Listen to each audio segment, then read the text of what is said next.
मध्य प्रदेश के गृह मंत्री नरोत्तम मिश्रा का बड़ा बयान आया है। राहुल का बड़ा कैरियर होगा। जब चीन के राजनयिक से गुप्त वार्ता करते हैं तो उसको सार्वजनिक करना चाहिए।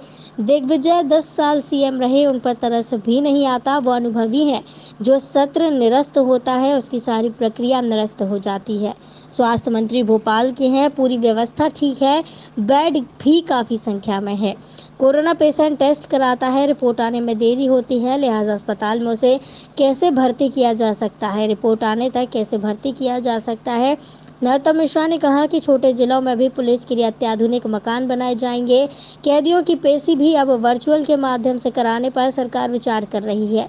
जिस भी मरीज की कोरोना रिपोर्ट पॉजिटिव आई और उसे भर्ती होने में दिक्कत हुई, उसके लिए सरकार क्षमा प्रार्थी है और गलतियों को सुधार किया जाएगा। सुधार की प्रक्रिया निरंतर जारी है। जहां गलती हुई वहां सरकार झुकने के लिए भी तैयार है। उनका बड़ा कैरियर होगा, वो ज़्यादा अच्छे से जानते होंगे अपने कैरियर के बारे में। और जब चीन के राजनयिक से वो गुपचुप मुलाकात करते हैं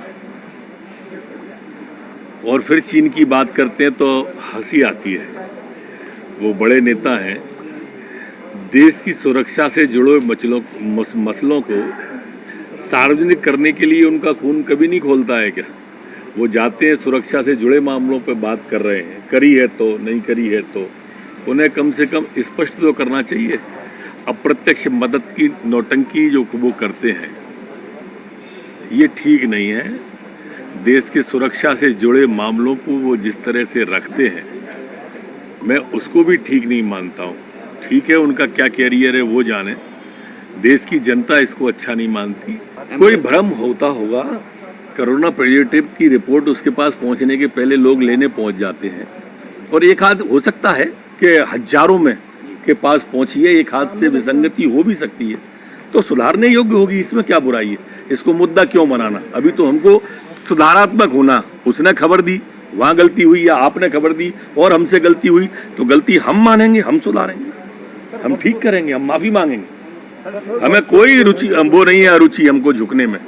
हम सजदा करेंगे, कोई भी गलती होगी सुधारेंगे, पर कोरोना के लिए हम किसी की जान नहीं जाने देंगे, ऐसा संकल्प। पहली बार देश में इस तरह की स्थिति बनी है, इसलिए ऐसा हो रहा है। हम लोग इकट्ठे बैठ जाएं कैबिनेट में और पब्लिक को दूर सोशल डिस्टेंसिंग का उपदेश दें, ये अच्छा नहीं है। मुख्यमंत्री जी का सोच बहुत स्पष्ट है इस बारे में और इसलिए संदेश हमसे भी जाता है, इसलिए वर्चुअल कैबिनेट कर रहे हैं हम। और कुछ सर, अत्याधुनिक मकान बनाने जा रही है पुलिस के अंदर। हम अत्याधुनिक मकान की शुरुआत अब छोटे जिलों से भी करने वाले हैं और हमारी कोशिश है कि हम अधिक से अधिक, हमारे जो कांस्टेबल हैं उन भाइयों को, मकान में बड़ी दिक्कत आती है, बस्तियों में रहते हैं और ये परिवार को कम समय दे पाते हैं। मैंने आज जो बैठक ली पुलिस हाउसिंग की, उसमें ये भी कहा है कि जो मल्टी बने उसके अंदर एक कमरा अलग से लाइब्रेरी का भी हो, जिसमें उनके बच्चे बेटे बेटियां पढ़ के एक ठीक रचनात्मक दिशा की ओर बढ़ सकें।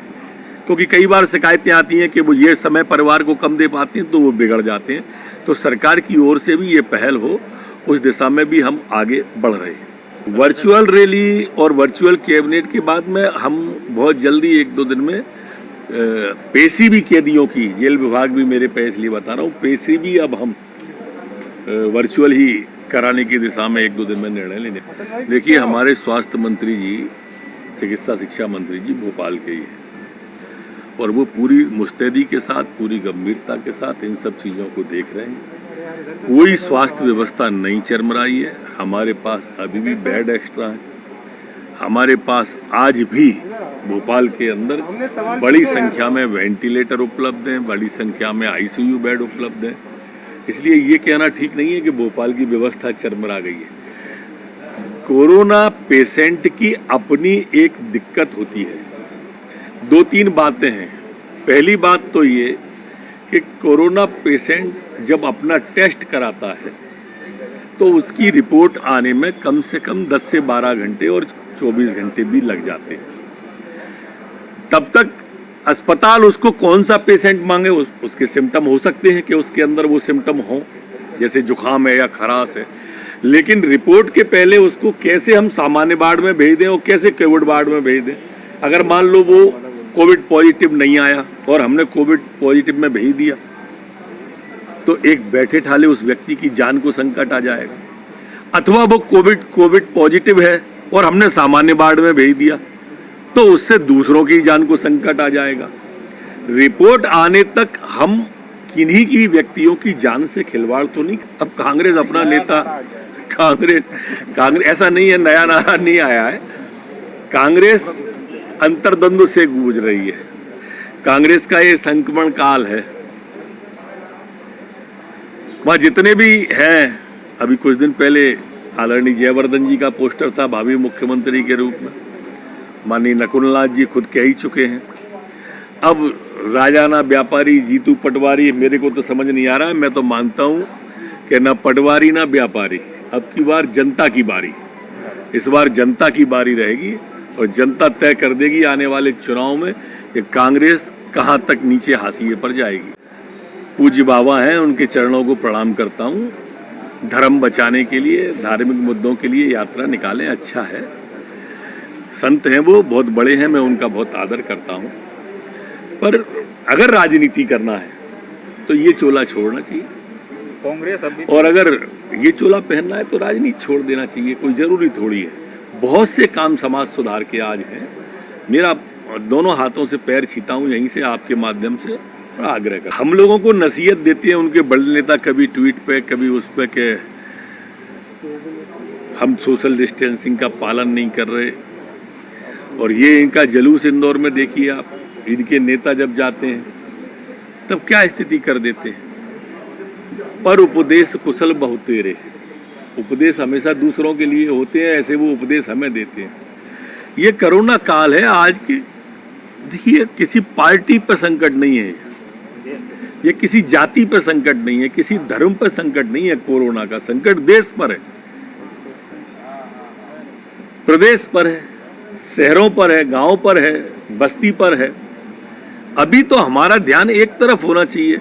अभी मध्य प्रदेश में और कोई तात्कालिक संकट तो दूसरा ऐसा है नहीं ना कि जिसकी तरफ आप ध्यान आकर्षण कर रहे हो और हाहाकार मच जाए। आज हाहाकार मचाने को अगर कोई है तो वो कोरोना है।